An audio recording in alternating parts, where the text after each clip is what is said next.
Kapayapaan po ang sumainyo, mga mahal naming mga taga-subaybay. Lagi kaming nagpapasalamat dahil sa inyong patuloy na pakikinig at panonood ng mga aral ng Panginoong Diyos na atin pong mababasa sa mga banal na kasulatan dito sa programang Ang Kabanal-Banalan.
Makakapiling po natin ngayon ang pangunahing kasangkapang tagapagsalita upang ibahagi sa atin ang mga salita ng ating Panginoong Diyos, ang ating minamahal na kapatid, ang kapatid na Neraya.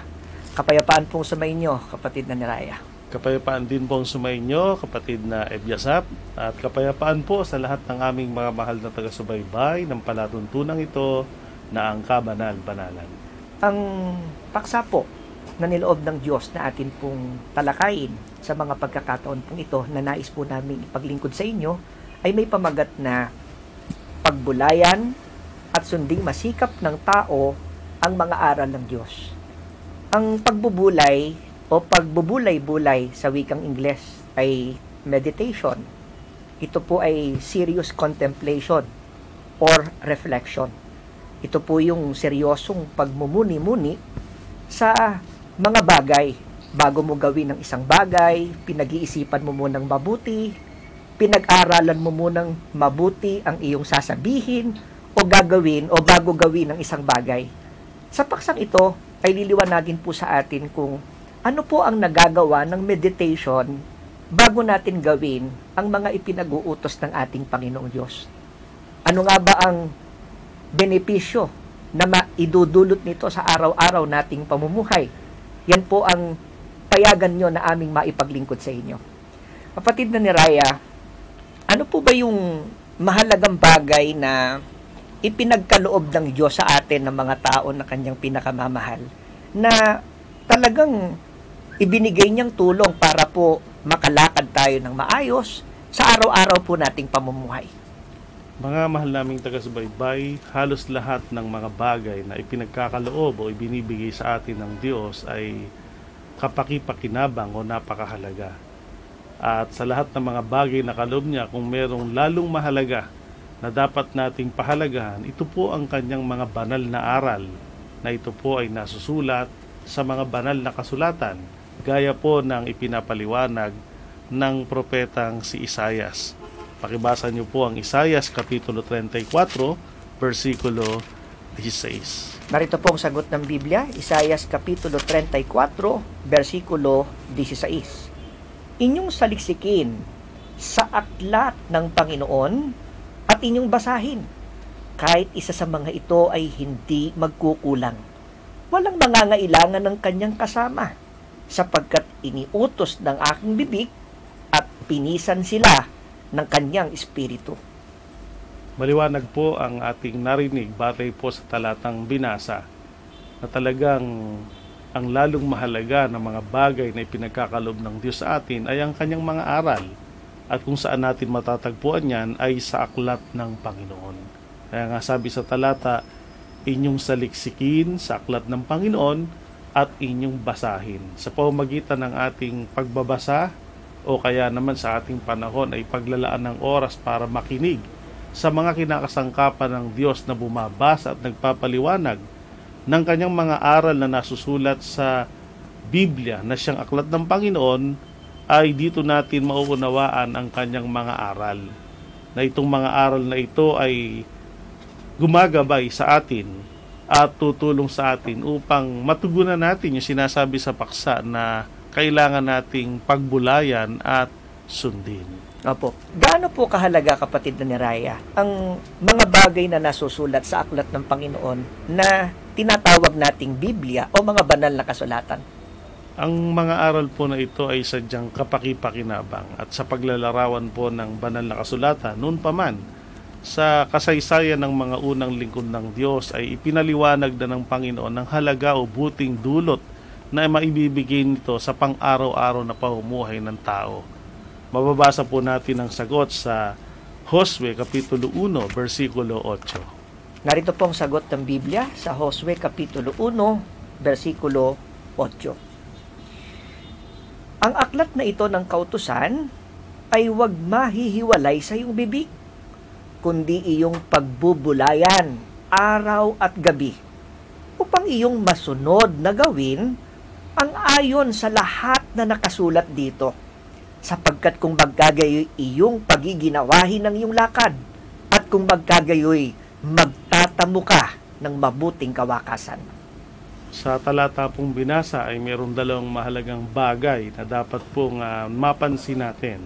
Una po, kung gaano kahalaga ang mga aral ng Diyos na nasusulat sa mga banal na kasulatan, kung ito ay ating pagbubulayan, ito'y ating susunding masikap o gagawin yung mga bagay na nakasulat dito, kung magkagayon anyay iyong pagiginhawahin ang iyong lakad, at kung magtatamo ka ng mabuting kawakasan. Ibig sabihin po, nakatutulong ng malaki ang mga aral ng Diyos upang matagpuan ng tao ang maginhawang pamumuhay. At yung pagtatamo ng mabuting kawakasan ay tinatawag po na maginhawa at matagumpay na pamumuhay. So kapatid na ni Raya, kung ang Biblia po na kinapapalooban ng mga utos ng Diyos na magbibigay sa atin ng kaginawahan, kapatid na ni Raya, at pagtatagumpay, ibig sabihin, kung hindi po nagkakaroon ng panahon ang tao para mag-meditate, ito po yung pumipigil para hindi niya makita yung ginhawang dulot ng turo ng Diyos at pagtatagumpay na gusto niyang maranasan. Opo, at yan ay hayag sa maraming tao sa ating panahon. Marahil ay tayo na rin po ang nakakabalita ng patuloy na parami ng parami ang mga tao na naghihirap ang kanilang pamumuhay at bigo na maranasan ang hinahangad ng maraming matagumpay na paraan ng pamumuhay. Bagamat nagsasaliksik o patuloy na umaalam ang mga tao ng mga pamamaraan kung paano sila magiging matagumpay sa buhay, pero karamihan po ay humahantong sa kabiguan sapagkat ang pinakamainam na manual para, sabi nga, yung merong mga how to be rich, how to be successful, maraming pinapanood pong ganyan pero maraming sumusubok, hindi naman po nagiging gayon batay sa kanilang inaasahan. At minsan pa nga po, sa halip na magtagumpay ay humahantong sa kabiguan, at sa halip na maging maginhawa ay lalong nalulugmok ang tao sa kahirapan, sapagkat kung merong pinakamainam na gabay patungo sa maginhawa at matagumpay na buhay, ito po ang mga aral, ang mga pagtuturo, ang mga payo ng Diyos na nasusulat sa mga banal na kasulatan.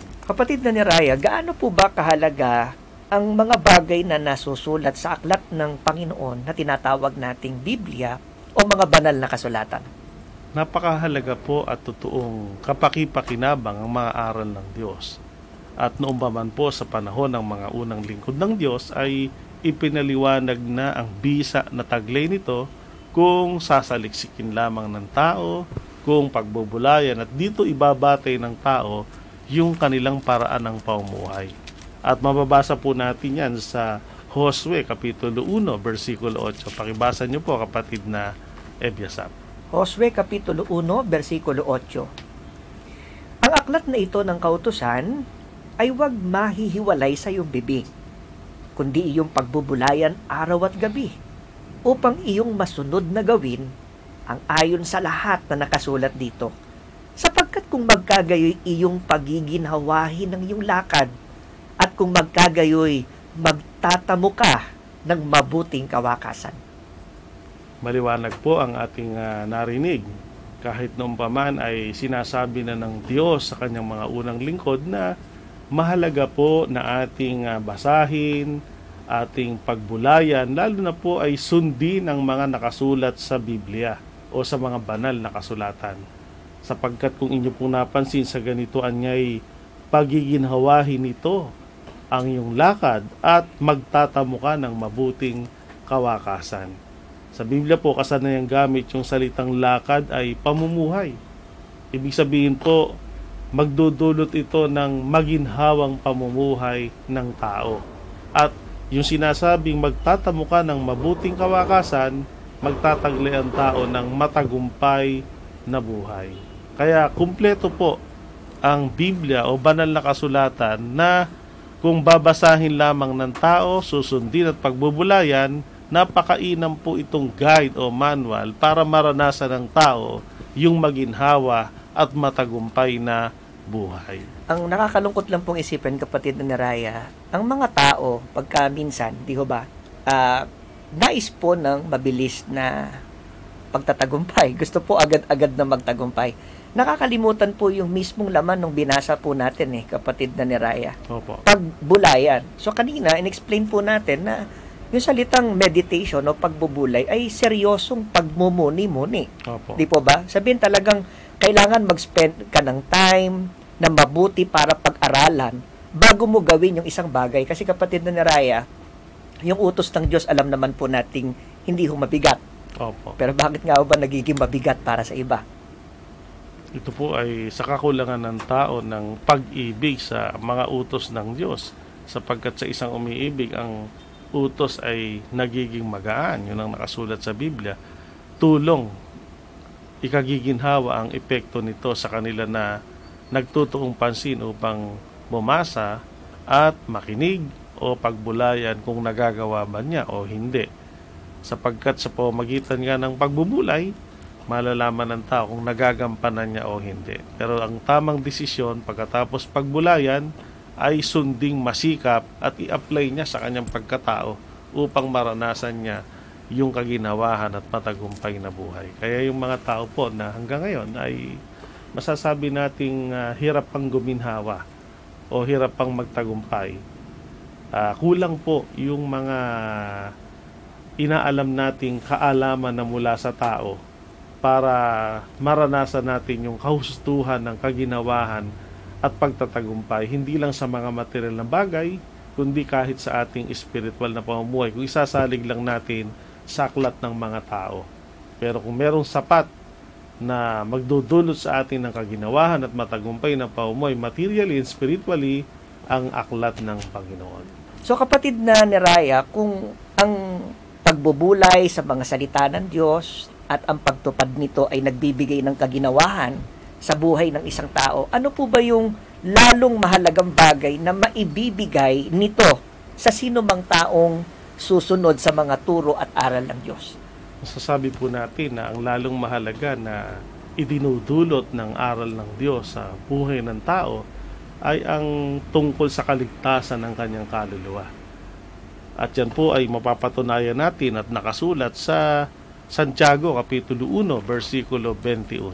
Narito po ang sagot ng Biblia sa Santiago Kapitulo 1, versikulo 21. Kaya't ihiwalay ninyo ang lahat na karumihan at ang pag-apaw ng kasamaan at tanggapin ninyo na may kaamuan ng salitang itinanim na makapagliligtas ng inyong mga kaluluwa.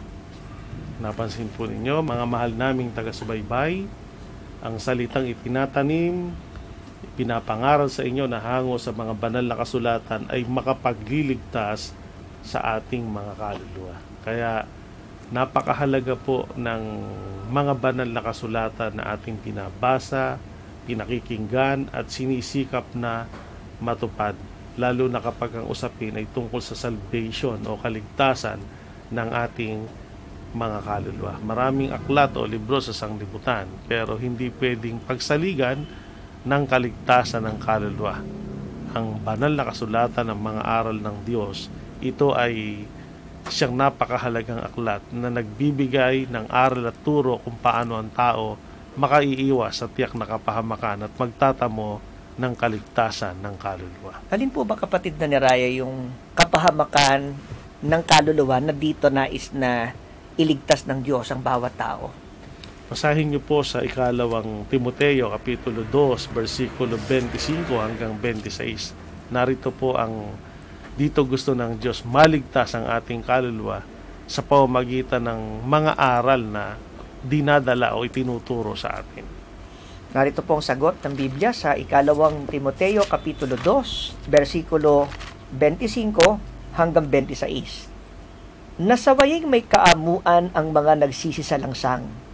Baka sakaling sila'y pagkalooban ng Diyos ng pagsisisi sa ikaalam ng katotohanan at sila'y makawala sa silo ng dyablo na bumihag sa kanila ayon sa kanyang kalooban. Dito po nais ng Diyos iligtas ang sangkatauhan, makalaya ang tao o makakawala sa silo ng dyablo, sapagkat samantalang ang tao po ay nasa ilalim ng pandaraya ng dyablo sa pamamagitan ng kasalanan, ang tao po pagdating ng takdang araw kung hindi makakalaya ay tutungo sa tinatawag na kapahamakan. Subalit palibhasa ang Diyos po natin ay Diyos ng pag-ibig. Hindi niya nais na ang mga tao ay mga pahamak, kaya niloob niya na ang kanyang mga aral ng katotohanan ay malaman ng mga tao, at pagkatapos na ito'y malaman, mapagbulayan, sundin at gawin at sumampalataya, makatutulong to ng malaki upang siya ay maligtas sa silo ng dyablo, sapagkat ang aral ng Diyos ay gaya ng matalim na tabak na pumuputol ng panali ng kasalanan upang ang taong nakagapos ang kanyang kaluluwa dun sa pagkakasala ay ganap na makalaya upang magkaroon ng kaligtasan ang kanilang mga kaluluwa. Maaring maging tanong ng ating mga mahal na taga-subaybay, kapatid na ni Raya, na naintindihan nila marahil na mahalaga po yun pong meditation. Pero paano po ba masasabi ng isang tao, o paano natin masasabi na tama yung paraan ng ating pagbubulay? Tama yung paraan ng ating pong pagme-meditate? Gayahin po natin yung paraan ng pagbubulay ni Haring David sa kanyang panahon, at yan na isinaysay niya sa kanyang aklat na isinaawit sa awit 119:11. Narito po ang sagot ng Biblia sa awit 119, versikulo 11. Ang salita mo'y aking iningatan sa aking puso, upang wag akong magkasala laban sa iyo. Ganito po nagbulay si Haring David tungkol sa mga aral at turo ng Panginoon. Nahayag ang resulta ng kanyang pagbubulay sa pamamagitan ng isang kapasyahan. Anong kanyang sabi? Ang salita mo'y iningatan ko sa aking puso. Hindi lang basta malaman na ito ba'y nagagawa o hindi. Ang lalong mahalaga ay ang desisyon na ingatan natin ito sa ating puso. At ang paraan ng pag-iingat sa pamamagitan ng ito'y ating pinahahalagahan at pinakasisikap na magawa. At sinabi rin niya ang dulot ng pagbubulay at pag-iingat sa utos ng Diyos. Ito'y nakatulong ng malaki sa kanya upang anya ako'y huwag magkasala laban sa iyo. So kapatid na ni Raya, para po mas ma-appreciate, o ibig sabihin, ma-appreciate ng tao, yun pong benepisyong hatid ng mga salita ng Diyos. Once na naunawaan, narinig ng tao ang kanyang mga aral, ano po ba yung dapat na gawin kaagad ng tao para po makinabang siya sa biyayang dulot nito? Ang kailangan po ay tularan natin si Haring David. Hindi lang niya ito binulay, iningatan, nagmadali siyang ito'y sundin o gawin. Gaya ng kanyang ipinahayag sa aklat ng mga awit 119:60. Pakibasa niyo po. Narito po ang sagot ng Biblia sa 119:60 ng aklat ng mga awit. Ako'y nagbadali at hindi ako nagmakupad na sundin ang iyong mga utos. Yan po ang kanyang pahayag. Pagkatapos na ating mabasa, mapagbulayan, at nagpasya tayo dahil sa halaga nito ay iniingatan natin, magpasya tayo at magsikap tayong sundin kaagad. Kaya sabi niya, ako'y nagmadali at hindi nagmakupad na sundin ang iyong mga utos. Dahil nakasalalay nga po dito ang kaligtasan ng ating mga kaluluwa. Kaya hindi dapat tumagal pa ang ating pagpapasya kung gagawin ba natin o hindi, o ipagpapabukas o sa ibang mga panahon na lang, dahil marami tayong mga bagay na pinagkakabalahan. Hindi po. Ang tamang desisyon, sundin po nating masikap, pagdaka o kaagad upang ang mabuting dulot nito ay agad na maranasan o ma-appreciate natin sa ating buhay dito sa mundo. Alam po natin, kapatid na nirayat, ng ating pong mga mahal na taga-subaybay, na ang panahon po natin ngayon talagang napakadelikado na po, napakamapanganib. Pero sa kabila po ng mapanganib na kalagayan po ng mundong ito, ano po yung inihanda ng Diyos para sa atin para tayo iligtas, proteksyonan, laban sa iba't ibang panganib na nandito po sa sanlibutan? Yung po kanyang mga aral. Kaya nga po ang payo niya sa pamamagitan ng Haring si Solomon naman ay hindi dapat pinapakinggan lamang ang aral, kundi ito'y iniingatan. Pakibasa niyo po o pinanghahawakang mahigpit, pinapahalagahan. Kahit po sa mga panganib sa mundong ito ay makapagliligtas din ang kanyang mga aral. Kawikaan 4:13. Kawikaan Kapitulo 4, versikulo 13. Hawakan mong mahigpit ang turo, huwag mong bitawan, iyong ingatan, sapagkat siya'y iyong buhay. Kaya po ng ating narinig, mga mahal naming taga-subaybay, sinabi ng Haring Solomon, hawakang mahigpit ang turo. Huwag nating bitawan, ingatan, pahalagahan natin, sapagkat sa takdang panahon, siya ang ating buhay. Ibig sabihin, yan ang maglalayo sa iyo sa tiyak na kapahamakan. Yan ding mga aral at turo ng Panginoon, ang kanya ring mga pagpapayo, ang siyang paraan ng Diyos para proteksyonan tayo sa kapanganiban dito sa mundong ito. Kaya lagi po namin kayong inaanyayahan. Ay meron tayong banal na kasulatan o Biblia sa ating mga tahanan. Naglalaan tayo ng panahon para basahin. O kaya naman ay sa pamamagitan ng programang ito, palagi po kayong maglaan ng panahon para pakinggan at kalakip ng pakikinig. Nawa po ay idalangin natin sa Diyos na maunawaan at tulungan niya tayong maingatan at isakatuparan nito. Ito ang ating magiging buhay sa harap ng tinatawag na kapahamakan, sapagkat nakapagliligtas ito hindi lang sa ukol sa kapahamakan, ukol sa kaluluwa, kahit po sa kapahamakan dito sa ibabaw ng mundo na pansamantalang ating pinaglalakbayan. Ano po ang mensaheng nais po na sabihin ng Panginoon, kapatid na ni Raya, sa atin pong mga mahal na tagapakinig mula po sa paksang ito na atin pong tinatalakay? Ang kanya pong mensahe ay pinasulat niya kay Apostol Juan sa Apokalipsis, Kapitulo 1, versikulo 3. Narito po ang sagot ng Biblia sa Apokalipsis, Kapitulo 1, versikulo 3. Mapalad ang bumabasa at ang nangakikinig ng mga salita ng hula at tumutupad ng mga bagay na nangasusulat doon, sapagkat ang panahoy malapit na. Tatlong mahalagang bagay po ang nasa talata. Pansinin niyo po, bumabasa, nakikinig, at tumutupad. Ang kailangan po sa banal na kasulatan, binabasa natin, pinapakinggan natin, at ang lalong mahalaga, ating tinutupad o sinusunod yung mga nabasa at napakinggan natin. At kung magawa natin yon, ang mensahe ng Panginoon, ito ang magdadala sa atin sa kalagayang totoong mapalad. Kaya blessed po o mapalad ang mga taong naglalaan ng oras at panahon para basahin, para pakinggan at pagsikapang ito'y maging paraan ng ating pamumuhay. Sapagkat gaya ng ating narinig sa pamamagitan ng araling ito, ito ay gabay natin para makaiwas tayo sa mga bagay na kapahamakan, magabayan tayo sa maginhawa at matagumpay na buhay, at higit sa lahat, sa pamamagitan ng mga aral at pagtuturo ng Panginoon, matagpuan natin ang kaligtasang ukol sa ating mga kaluluwa. Loobin nawa ng ating Panginoong Diyos, mga mahal po naming taga-subaybay, na atin pong lubos na napag-unawa ang mga aral na atin pong napakinggan ngayon.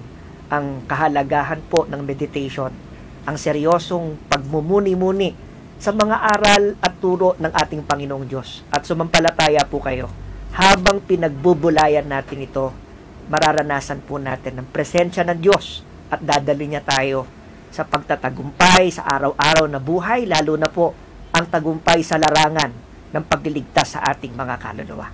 Pagpala po sa atin ng mga aral na ito, magmula po ngayon at magpakailanman. Amen.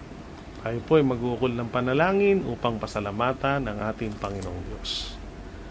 Dakilang Panginoon naming Diyos, muli po ay nagpapaabot kami sa iyo ng maraming pagpapasalamat dahil sa napakabuting pagkakataong muling ipinagkalubos sa aming lahat upang kami ay makapakinig at higit na nga ay matulungan kaming makapagbulay sa kahalagahan ng mga banal mong mga aral na nasusulat sa mga banal na kasulatan, at sa pamamagitan ng programang ito at ng iyong mga kinakasangkapan ay dumarating ng maliwanag sa amin. O Diyos, dalangin lang namin, tulungan mo kaming lubos na mapahalagahan ito, lubos na masampalatayanan, higit na nga ay makita mo na ito'y aming isinasakatuparan upang sa gayon magkaroon ng direksyon ng buhay ng lahat at maranasan namin ang kagustuhan mo namang maging paraan ng buhay namin, na kami ay nakakaranas ng kaginhawahan, nakakaranas ng pagtatagumpay sa buhay na ito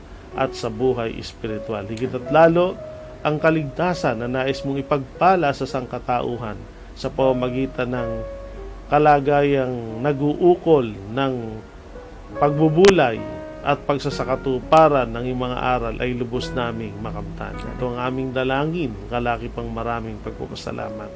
Pinapaabot namin ito sa iyo sa ngalan pong Diyos, Kristo Jesus, naming dakilang tagapagligtas. Amen. Amen. Maraming salamat po sa inyong pagtangkilik sa palatuntunang ito ng Kabanal-Banalang Iglesia ng Diyos kay Kristo Jesus. Ang programang ito ay maaari ding mapanood sa pamamagitan ng Facebook Premiere, araw-araw sa ganap na 7:00 ng gabi. I-search lamang ang ating official Facebook page na MHC Media. Kung nais po ninyong mapanood ang iba pa naming mga pagtatanghal, mag-subscribe sa ating official YouTube channel na The Most Holy Church. Upang lubos po ninyong makilala ang Kabanal-Banalang Iglesia ng Diyos kay Kristo Jesus, bisitahin ang ating official website na www.mostholychurch.com. Para naman sa inyong katanungan, prayer request, o libreng Bible study sa inyong tahanan, tumawag o mag-text sa mga numerong ito. Sa Smart or Talk and Text, 0909-555-5009. Sa Globe or TM, 0926-383-0454. Sa Dito SIM, 0991-419-2027. Maraming salamat po!